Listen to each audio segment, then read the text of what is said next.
Құрметті тыңдарман, сіз қазақ жазушыларының туындыларынан құралған жинақты аштыңыз.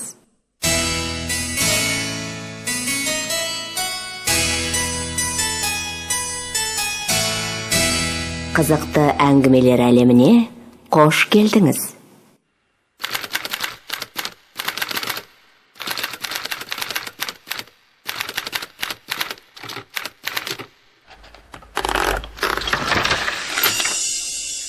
Бұқарбайдың бұқасы.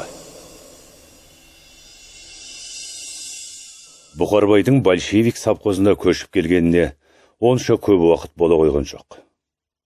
Ұзаса, 10 шақты жылдың айналасы. Онда да күре жолдың үстіндегі совхоз орталығына аялдамай, оның шалғайдағы бөлімшесі Көкөзек ауылына келіп қоныстанған.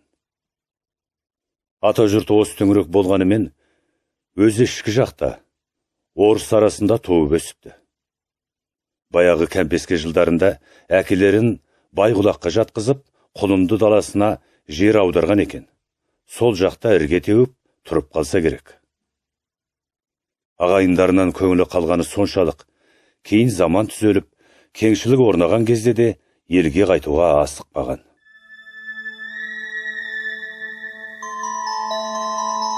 Бұқарбай көшіп келгенде жасы 90-ға келген әкесі Сүйіндік әлі тірі екен. Бір кезде ұядан үркіп, қағынан жеріп кетсе де, өлер шағында туған жерден топырақ бұйыруын тілеп, ұлы мен немерелерін елге бастап келген сол қарттың өзі деседі. Тілеуі дұрыс, ниеті хақ екен. Бір жылға жетпей, Сүйіндік қайтыс болды. Жұрттың сәл іш жиып қалғаны, Бұқарбай әкесін ауылдың іргесіндегі қалың зиратқа жерлемей, сонау тау алқымындағы Сүлеймен сайының оң жақ қабағына жек апарып қойды. Әкемнің өсиеті солай депті мәлін сұрағандарға. Бәрі кейін мәлім болды ғой. Сүлеймен сайы деген атау қайдан шықты десек, Сүлеймен жаңағы Сүйіндіктің әкесі екен. Сайдың аузындағы қазір сиырбазы тұрған шұрайлы алқап сол Сүлейменнің қыстауы көрінеді. Бұқарбай жыл уағына жеткізбей әкесінің басына силикат кірпіштен аппақ күмбез орнатты. Қазір биік қабақ үстіндегі жалқы зират сонодайдан көз тартып тұрады. Ата жөнін білетін бірлі жарым көнекөз қарттар болмаса, былайғы жұрт алыстан туысымыз келді екен деп құрағыша қойған жоқ. Жай кәсіп іздеп жүрген көп кірменің бір ретінде қабылдады. Соған орай Бұқарбайда ағайындарына тым жалбақтай қоймады. Ауылдастары жігіттің бұл суықтығын орыс мінезіне балаған. Бұқарбайдың әйелі Уранқай, таулы 6 айлық қыз екен. Аты Ердениха. Содан өрбеген ұл қыз аралас 5-6 баласы бар. Жұрт жігіттің өзінен көрі сол бала шағасын көбірек тамашалады. Сұңғақ бойлы, омыраулы келген, қиық көз Ердениха қара торының әдемісі. Сірә, Уранқайдың да түбі түрік болса керек, әйелі де, балалары да қазақша біліп тұр. Ал жасы 40-тың ішін енді аралаған Бұқарбай еңсегей ірі денелі, жауырыны қақпақтай, қайратты, сом жігіт тұғын. Өзі техника тіліне жүйрік, темір терсекті қайыста илейтін ұсты екен. Көкөзекке келісімен машина тракторлар тұратын гараждың кілтін ұстады. Осында кішігірім шеберхана токарь станогы бар. Қашан көрсіңді көрікті қыздырып қойып, көк темірді кәуаптай қақтап жатқаны. Бұқарбай келгелі әлде бір бөлшегі кем болып, кеңкейіп босқа тұрған совхоздың талай тракторы дүрілдеп жүріп кетті. Бұл жігіт бос жүру дегенді білмейді екен. Әр қадамы есепте. Өз бетімен қыдырмайды. Тек әдейілеп шақырған үйлерге ғана барады. Бірақ бұл да жазулы. Дәм татырған үйлерді қағазға түртіп қояды. Кезегі келгенде қарыздар қалмай, қарымта шай береді. Қазақша құда жекжат, туыс жұрағат дегенде біліңкіремейді. Оқта текте орақ шалғы, аттың тағасы, бәкі пышақ соқтырып алсаң да сол мінез. Алдын ала ақ төлеуің керек. Орыс мінезді жігіттің осы қылығын ауылдастар ұнатпай, оны сырттай қыжыртып жүреді. Бұқарбай көшіп келген соң, арада 2 жыл өтпей, кеңес үстемдігі құлап, ауылда реформа басталып кеткен. Бұл науқаның шығыстағы Ақбұлақ ауданында шет қалған жоқ. Қашанда орталықтан шалғай, шекара бойын жайлаған елдің тым саясатшыл, белсенді болатын әдет. Оның үстіне Ақбұлақ өңірі кеңес дәуірінде ГПУ, НКВД, КГБ деген мекемелердің тәрбиесін көп көрген жұрт қой. Жоғарыдан қандай бұйрық келсе де орындауға әзір тұрады.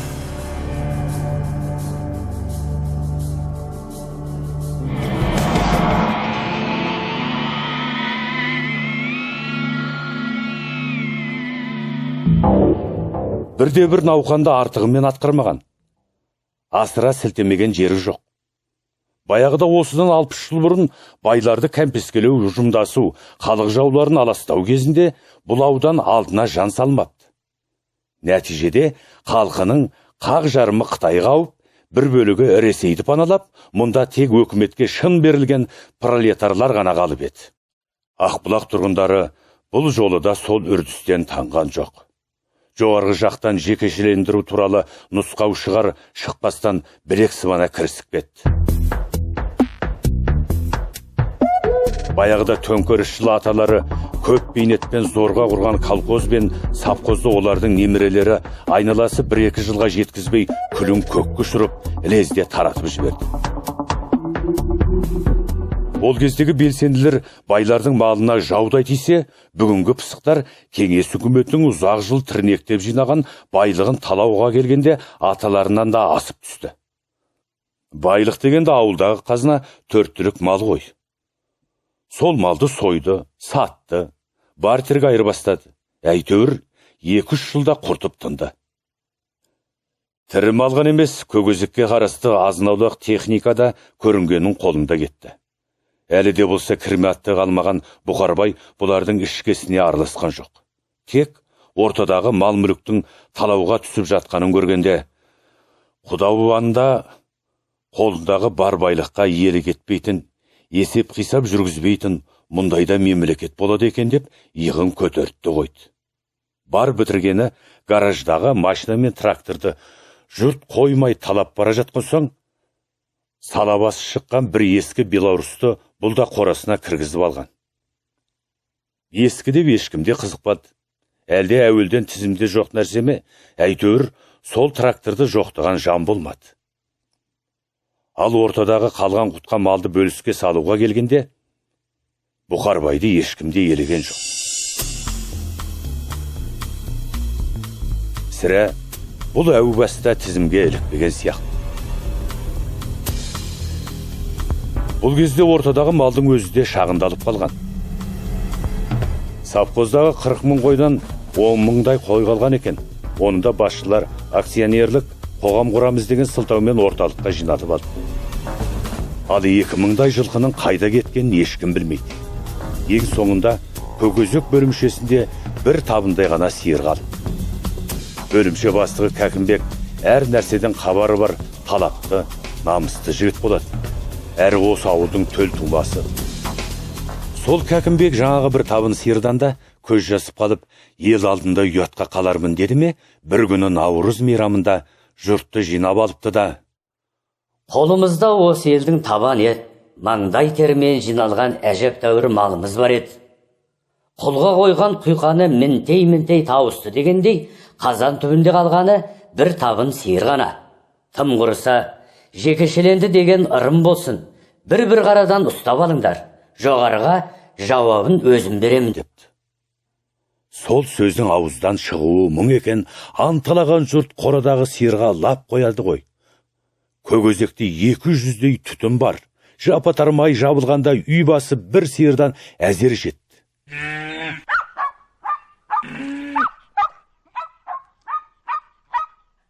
Ірі қараға қолы жетпей қалғаны тайынша торпаққа да риза болса керек.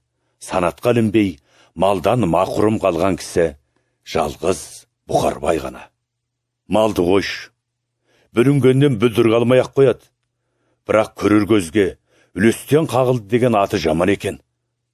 Ақыры да ол намысқа шауып, Кәкімбекке барып өкпесін айтты. Баяғыда атам Сүлейменнің 5000 қойын, 500 жылқысын, үйір-үйір түйесі мен сиырын кеңес үкіметі тартып алып, осы елге пышақ үстінен бөліп берген екен. Сол малдың сілекей ретінде маған тым құрса, бір бұзау бұйырғаныма деген. Түсін суыққа салып. Кәкімбек жас та болса сөз түсінетін аңғарды жігіт еді. Орында айтылған өкпеге жауап таппай шырқырап кетті. Қап құдай, мені қос қолда бұрған екен. Қалай ғана ұмыттым екен сізді. Бәрінен де әр уақыттан ұят болдау, айыптамын. 2 бұзаулы сиырым бар еді. Соның біреуін айып қалыңыз да, разы болыңыз деді шын пейілмен. Бірақ оған көне қоятын Бұқарбай ма? Жоқ, бастықтан айып алатындай мен кіммен соншама? Менің алашағым сенде емес, колхозда.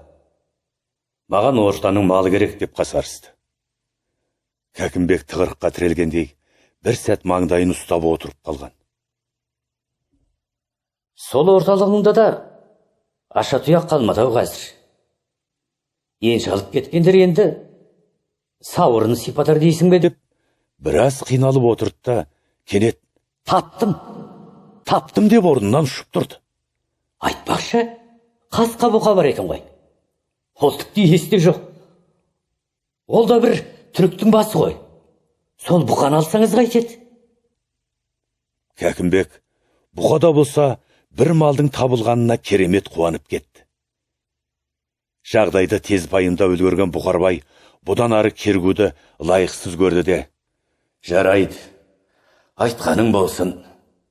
Маған әйтеуір ортаның малынан үлес тисе болғаны деді, артық сөзге бармай. Екеуі барып қараса, шынында да даңғарадай ашық қорада қызыл қасқа бұқа бір өзі жалғыз қалған екен. Бұлар қасына таянғанда 4 жақта күншуақтап жатқан жерінен созалаңдай түрегелді. Жануар үйелмені үйдей сүйекті мал екен. Қасық емес, ала десе де болғандай. Маңдай тұсы айғасқа аппақ. Соның соң сауырында алдыңғы 2 жіліншігі мен құйрық ұшында аздаған аласы бар. Мүйізі арбақ емес, тікше шаншылып тұр. Өмірі бұйда тағылмай, мойынағаш кимей, тек бұқалық міндетін ғана өтіп жүрген бір түліктің еркесі ғой. Қазір жыл шыққан ерте көктемде еті тым ояң тарта қоймаған. Хайуанда болса үйірінен айырылу оңай дейсің бе? Қасқа бұқаның қазіргі кейпінен әлде бір мұңайғандық, адамға қара тартқан мойын салдық байқалады. Қорықпаңыз, қолдан жем-жеп үйренген мал ғой. Кісіге тиіспейді, деді Кәкімбек қасқа бұқаны қалайда өткізуге тырысып. Шынында да солай екен. Бұқарбай қасына барып, құждай мойнынан әукесінен сипап көріп еді, бәлендей шадыр мінез танытпады. Мүйізіне жіп тағып, жетектеген кезде де көп тартынбай жүріп кетті. Бұл өзі асыл тұқымды жас бұқа. Көңілі енді орындыққа Кәкімбек мақтауын асырып келеді. Егер семіртіп соятын болсаңыз, бір өзі жарты тонна ет беретін шығар-ау, Бұқарбай үндеген жоқ. Оның өз есебі өзінде еді. Қасқа бұқаны жетелеген күні ауылды қақ жарып, гараж жақтағы өз үйіне қарай бет алды. Көшеде бұған күле қарамаған кіші жоқ. Тіпті кейбіреулері ашық келеке қылып: бұқан құтты болсын. Саған зеңгі бабаның өзі тиіпті-ау. Бұқаның құйрығын майламайсың ба? Мұны енді естемексің. Сау бүшесің бе? Жануардың умасының өзі де бар екен десіп, сайқымызға қайналдырды. Бұқарбай бұларға да әлем деп тіс жарғы жоқ. Бірақ іштей қатты ширығып, ызадан жарыла жасап келеді. Бәлем, тұра тұрыңдар. Осы қылықтарыңды алдарыңа бір келтірмесем, ит болайын. Қасқа бұқаның умасына зар боларсыңдар әлі, деді серт ұстаған адамдай. Әлде бір тәуекелге бел байлаған Бұқарбай қар кетіп, жер дегдісімен орталықтағы бұрынғы үйін тастатты, Сүлеймен сайының аузындағы қаңырап бос қалған сиыр базына көшіп түсті. Көшкенде қажетті темір терсегін артып, қаз үйрек, тауынығына дейін қалдырмай, өзінің екі сиырына қоса қасқа бұқанын да айдап кетті. Көкөзектің халқы аң-таң. Біреулері, «Ей, қанша дегенмен жат бауырлығы қалмайдау. Ағайыннан безіп айдалада жалғыз үй отырғанын қарашы» деп қыжыртса, кейбір жөн білетіндері, «Қайсын байғұс, әкесінің моласы да сонда жатыр.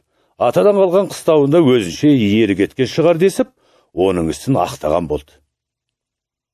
Бірақ жұрттың қысыр әңгімесінде Бұқарбайдың шаруасы болған жоқ. Даң-дұңнан аулақ, кең жерге келген соң, өзінің ойға алған жоспарын біртіндеп орындауға кірісті. Ол еншіге тиген ескі белорусты баяғыдағы жөнді болған. Оған тіркейтін қорапты телешкасы да тағы бар.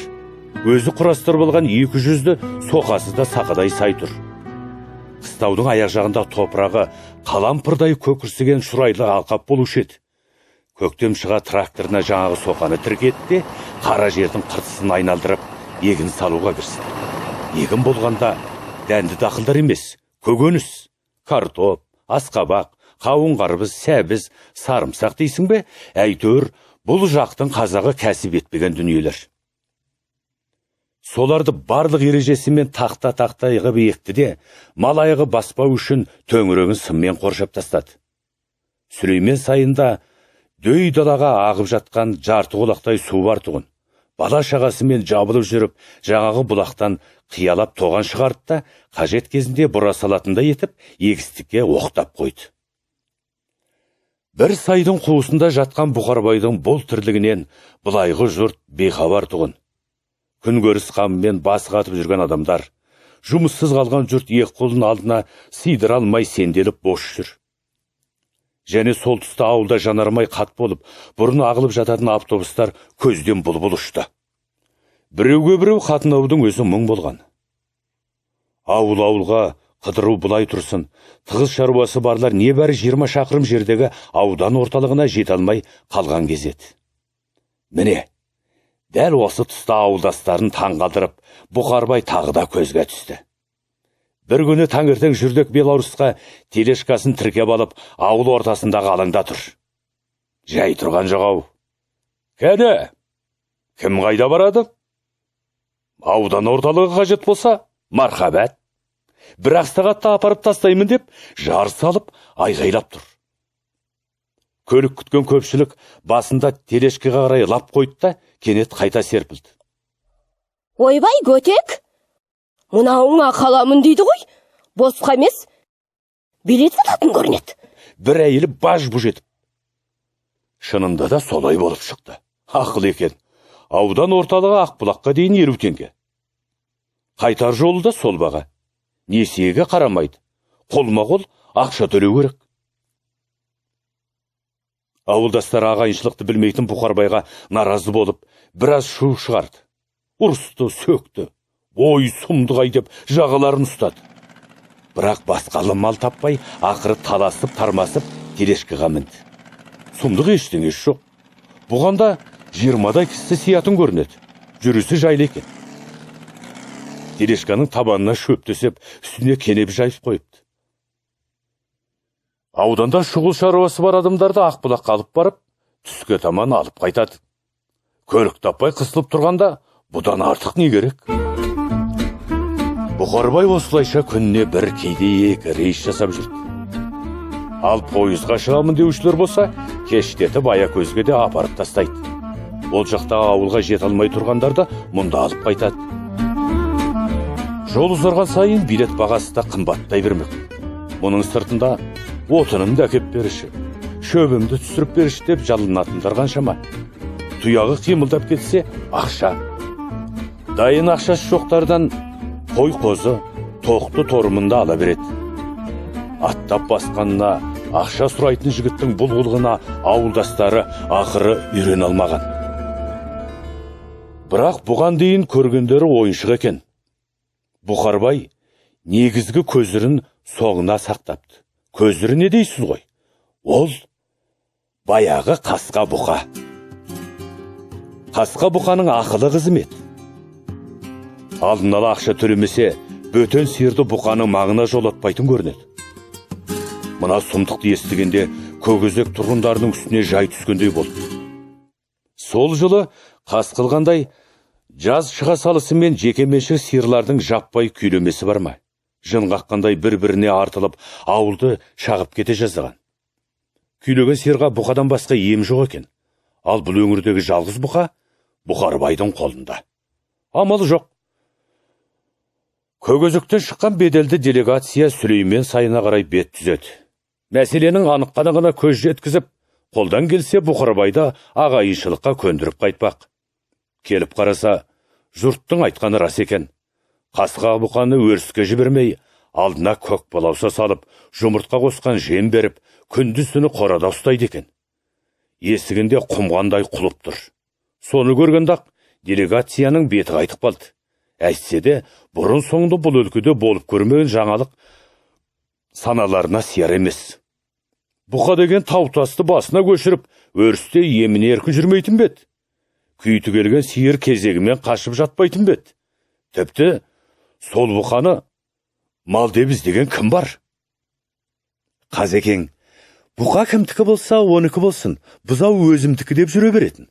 Оны аз десеңіз, осы жұрт бұқаны балым бар деме, бақсыны байым бар деме. Бұқаның өзі қартайса да, мұрны қартаймайды. Зәлім бұқа бұзаудың арасында жүреді деп, бұл жануардың бәтуәсіздігі туралы неше алуан мысқылы шығарған жоқ бет. Мынау бұқпантайдай заманда бұқаның да бұл болғаны ма? Ақыры өздерінің неге келгендері естеріне түсіп, Бұқарбайға бұйымтайларын айтты. Қасқа бұқаға бір айдай демалыс бер. Сиырлардың сауабын алып, табының ішінде еркіндеп біраз жүрсін. Ағайын адамдарымыз ғой. Кейін есептесе жатармыз десті жалынғандай болып. Бірақ бұл сөзге Бұқарбай иліге қоймады. Басы ауған жаққа қаңғырып, көрінген қорада түнеп қалатын баяғының бұқасы жоқ бұл күнде. Қысқа қайырып, бизнес дегенде естулеріңіз бар ма? Бұқа керек болса, бұзау мен сүт керек болса, алдымен ақшасын төлеңіздер. Сонда бұқаның бір артылғаны қанша тұрады, деді бір жігіт, бизнестен хабардар екенін байқатып. Осы сұрақ әркімнің ақ көкейінде тұрса керек, жиналғандар алға таманын ентелей түсті. Сиыр басы 500 теңге.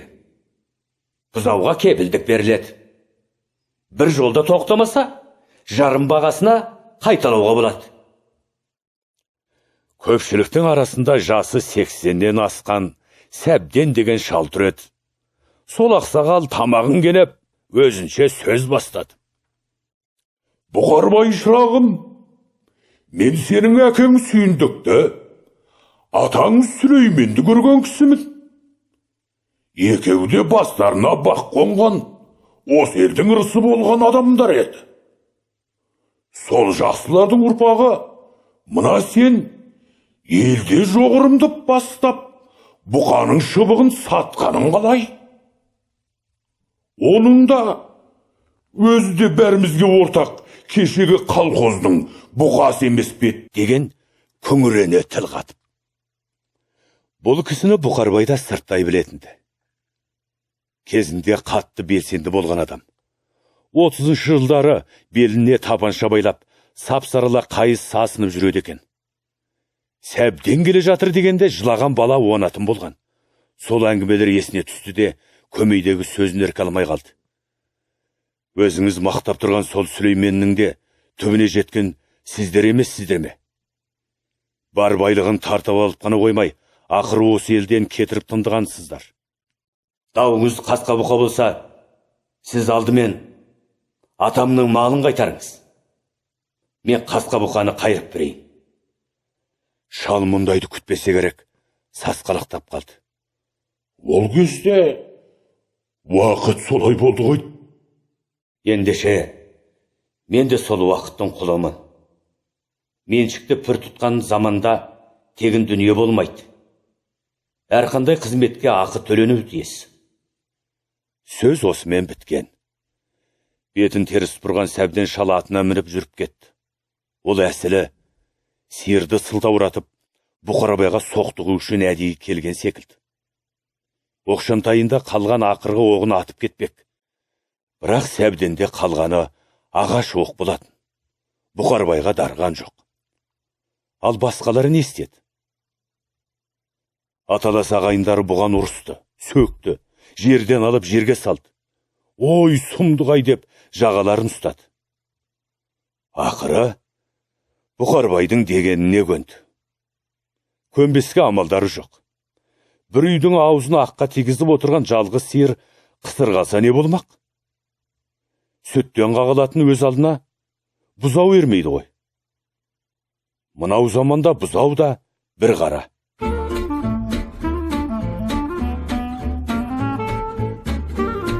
Сонымен амалы құрған жұрт сиырларын жетектеп, Сүлеймен сайына қарай шұбыратын болды.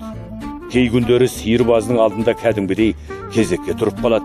Сиыр көп, бұқа жалғыз. Қанша күтімде тұр дегенмен, хайуанда белгілі мөлшерден асылмайды екен. Өз үстіне мұқият Бұқарбай арнайы дәптер ашып қойыпты.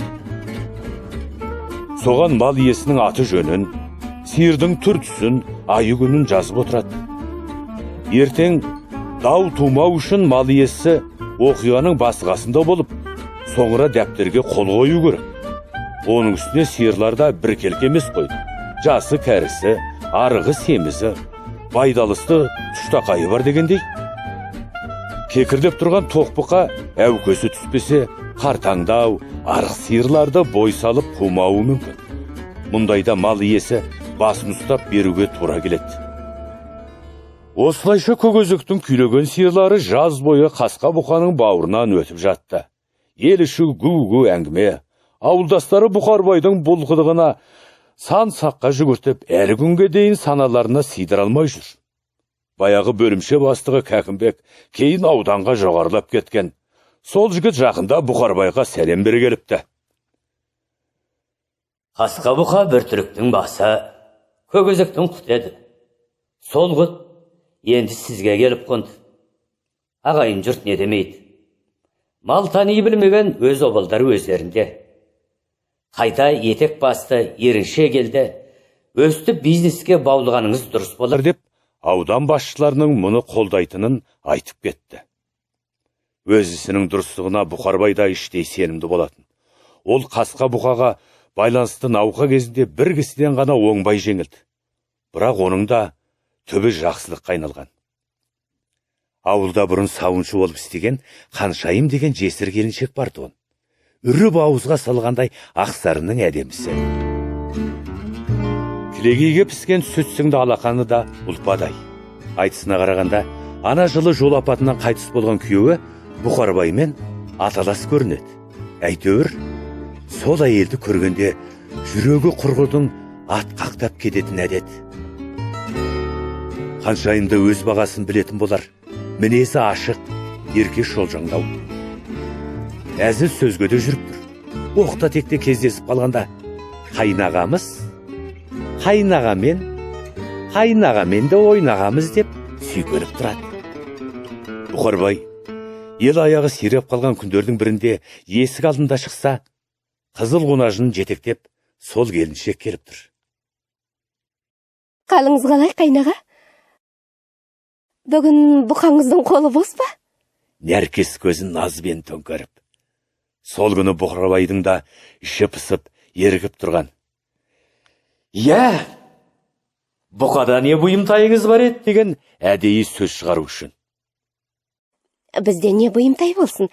Мына қарасан келгір ғой, көрінген малға артылып маза бермей қойғаны. Осыны сіздің бұқаңызға искетіп алайын деп. Құр искегеннен іс шықпайды ғой, келін жанау. Искеу, жайы сүйіскен секілді бірдеңе. Тағы не істеу керек сонда? Оның толып жатқан шаруасы бар, деді Бұқарбай, қылжаққа басып. Малда махаббат, секс деген болады. Ту, қайнағай, қайдағыны еске салатыныңыз ай осы. Қаншайым қалтырай күрсінді. Бұлданбай бұқаңызды көрсетпейсіз бе? Асықпаңыз. Әуелі сіздің бойжеткенге біздің жігіт қалай қарайды? Ятай, қалай Мәселе қарап соған байланысты. мал Бұқарбай соны иесіне айтып, тартады деуші еді. Қызыл құнажынды Сізде қораның осындай ішіне енгізіп қайратсыз ба жіберді. қайныға? Жануар, хайуан да болса, Байқауға тіршілік болар еді. заңына қатты Бірақ зәру сіз болып одай келсе керек. қымбат ақы сұрай ма Бірден деп үй қорқам. салып тақаса берді. Балықтай жас Байқауға құнажынды болар көргенде, еді. ана Бірақ жақтан сіз қасқа одай бұқада қымбат ақы сұрай ма деп өңмеңдей қорқам. отырған. Мал иесі сіз ғой, кейін дау туып жүрмесін. Анықтап қарап алыңыз. Деді Бұқарбай келіншекке иек қағып. Ұятай, қалай қарап тұрам? Не сұят? Жан-жануарға ортақ табиғаттың заңы. Айтыңызшы, осыдан асқан рақат бар ма дүниеде? Бұл кезде қасқа құжбанда өз шаруасын аяқтап, қызыл құнажынан анализ алып болғанды. Бұқарбай бұрылып қараса, Қаншайым өрттей қызарып, өзінен өзі алқынып тұр екен. Екі көзі белі бүкірейіп, мықшиып қалған құнажында. Шаруаңыз орындалды, келінжан. Енді 9 айдан кейін үйіңізге бір қасқа бұзау келеді Деп есептей беріңіз, деді жігіт насаттанып. Жаңағы ғажайып көріністен есеңгіреп қалған келіншек енді ғана ес жинап, өзін өзі келе бастаған. Мал иесіне тартады деуші еді. Сізде осындай қайраттысыз ба қайнаға, деді әлден уақытта. Оны білу үшін байқап көру керек қой, келінжан ау. Байқауға болар еді, бірақ сіз удай қымбат ақы сұрай ма деп қорқамын. Бұқарбайдың сүрінген жері осы болды. Екі бетін өрт шалғандай ду ете қалған. Ұялған тек тұрмастың кебін істеп, сол арада Қаншайымды бас салып құшақтай алған есінде. Қадырдың ау, келінжан, жеңілдім. Сол айыбым үшін өзімді де, қасқа құжбанды да атадым жолыңа. Иә, атадым деп, 30-ға жаңа келген ақ сазындай келіншекті қаңбақ құрлы көрмей, балаша көтеріп алған есінде. Одан арғысын екеуі де біліңкіремейді.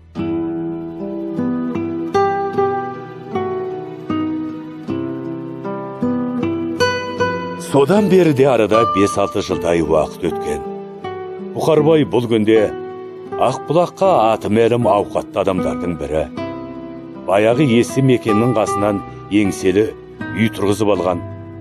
Қорасынан 100-ге жуық қой, 20-дан астам сиыр өреді. Бұлақ бойы қаптаған қаз үйрек.